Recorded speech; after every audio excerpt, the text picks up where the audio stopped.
कि जो लगातार जुड़ते हैं उनको तो कतई पता है कि सन्निपत बाहुल होता क्या है, इसकी विशेषता क्या है, इसकी नफा क्या है, नुकसान क्या है।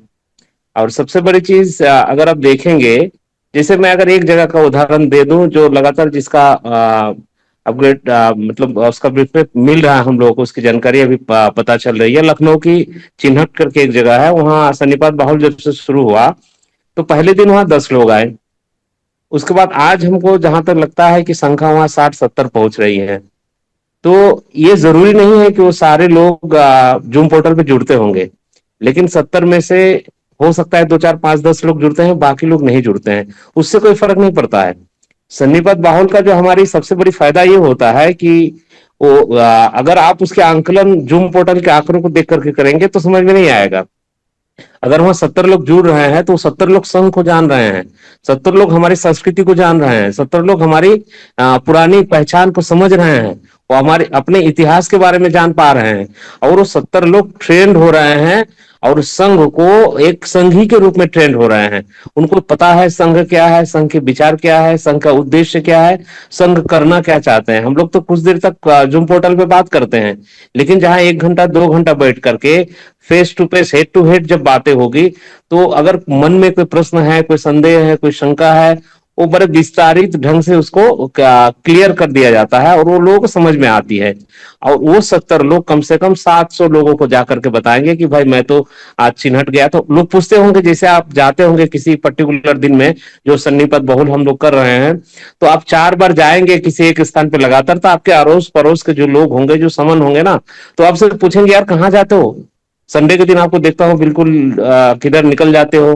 पहले तो आप इस बैठक में रहते थे, कहीं हम लोग गपशप करते थे, कहीं प्लानिंग करते थे, कहीं पार्टी करना है वगैरह वगैरह, ये सारी चीजें। तो वो आपसे प्रश्न करेगा यार जाता कहाँ हो, तो वो बताएगा कि भैया हमारा संघ का जो है सन्निपत बहुल होते हैं, अरे हम ही लोगों का है और हम सन्निपत बहुल करने के लिए फलाना जगह पर जाते हैं।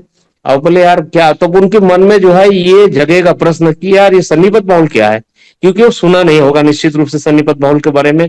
जो लोग संघ से नहीं जुड़े हैं उनको कतई पता नहीं है सन्निपत बाहुल क्या है, या इस तरह का भी कोई चीज हमारे संस्कार में थी ये भी नहीं पता होगा। मैं गारंटी के साथ में कह सकता हूँ, जो समन संघ से नहीं जुड़ा हुआ व्यक्ति है उसको एबीसीडी एकदम 0% नॉलेज होगा सन्निपत बाहुल के बारे में। तो उसके मन में ये प्रश्न जगेगा कि ये लोग जाते हैं सन्निपात बाहुल करने के लिए, उसमें होता क्या है, ये है क्या चीज सन्निपात बाहुल।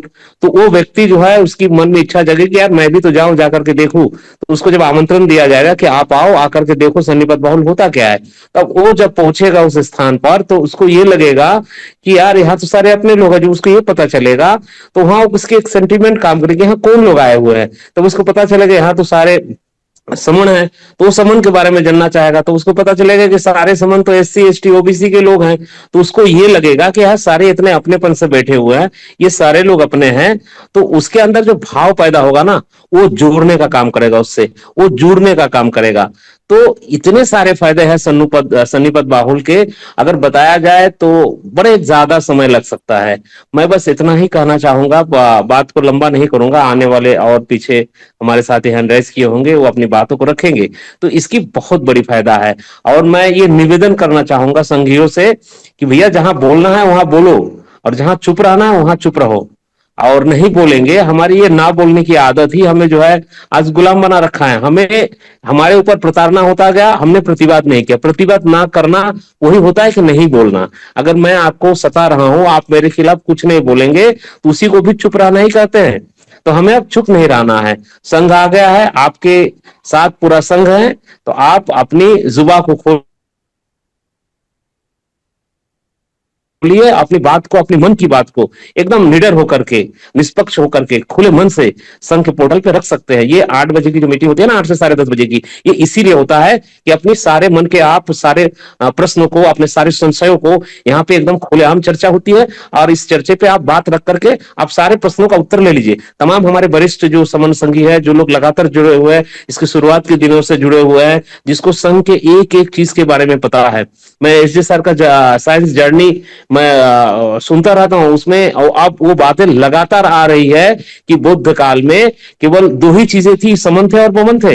और हिंदू वगैरह और जो भी कुछ है सनातन वनातन कुछ नहीं था, एकदम क्लियर कट कहता है। तमाम लोग आते हैं, तमाम बड़े बड़े ब्राह्मण, बड़े बड़े पीएचडी करने वाले, तमाम बड़े बड़े कट्टर हिंदू वहां आते हैं और उनकी एक नहीं चलने देते। वो सारे अपने साक्ष्यों के साथ में ये प्रमाण कर देते हैं कि बौद्ध काल में केवल समन और बमन था और कुछ भी नहीं था। कोई ब्राह्मण नहीं था, किसी को ब्राह्मण शब्द का पता नहीं था उस समय। दो ही चीजें थी, समन और बमन। जो संघ कहता है कि एक समन है और एक बमन है, एक उल्टा विचार वाले हैं, एक समान विचार वाले हैं, ये दो ही लोग थे। ये आज के समय में ये प्रमाणित हो चुका है सारे तथ्यों के आधार पे, सारे शिलालेखों के आधार पे। ये सारे चीजें जानना है तो आना है और प्रश्न करना है। प्रश्न करिए। हमारे तमाम जो संघी है वो कहते हैं कि प्रश्न को पहले लीजिए, कॉन्सेप्ट चल रहा है। अगर कोई प्रश्न करता है तो उसको प्रश्न को लेकर के कॉन्सेप्ट को रोक दीजिए, क्योंकि उसकी प्रश्न को, उसकी जिज्ञासा को अगर हम शांत करेंगे तो समझ जाएगा और संघ से जुड़ जाएगा। सर मेरी बातों से अगर कोई गलत गलत बात निकली हो, अगर मेरी बातों से किसी को आघात लगा हो, मेरी जुबान से कोई गलत शब्द निकला हो, मैं संघ से क्षमा चाहता हूँ। संघ मुझे क्षमा करे, संघ मुझे क्षमा करे। जय भीम, नमो बुद्धाय, संघम नमामि।